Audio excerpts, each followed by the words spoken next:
Kia ora, I'm David Chaston with 90 at 9, brought to you by interest.co.nz. This week get everything you need to know in 90 seconds at 9 o'clock. With news, financial markets are showing increasing turbulence as war rages, the pandemic rolls on and inflation rises.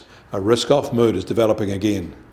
But first, the American merchandise trade balance fell in February from January, down from $101 billion to $84 billion for each month. But given the seasonality of these months, the improvement was minor.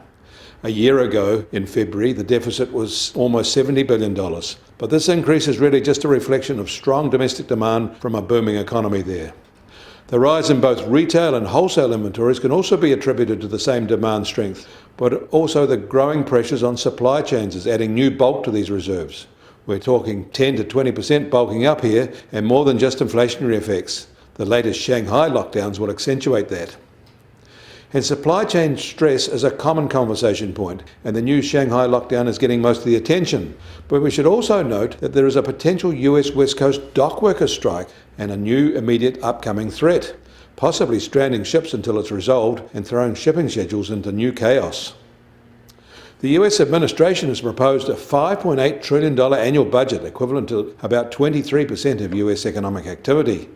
For comparison, the 2022 New Zealand budget was 44% of our GDP.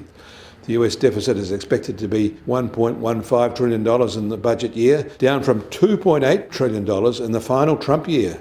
Spending is expected to be 15% lower on the same basis, but taxes collected are expected to be 15% higher, mainly on higher employment levels and better company profitability.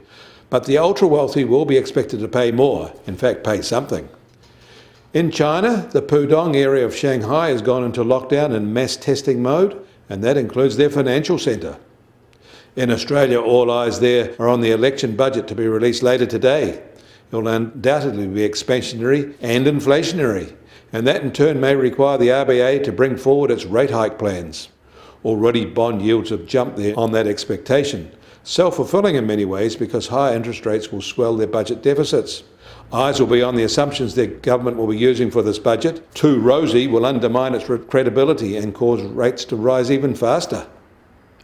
The US Treasury 10-year yield opens today at 2.46% and down 3 basis points from this time yesterday. And the price of gold starts today at $1,939 an ounce and down $19 from this time yesterday. And oil prices are down as sharp as $5.50 to $106.50 a barrel in the US, and the international Brent price is now $111 a barrel.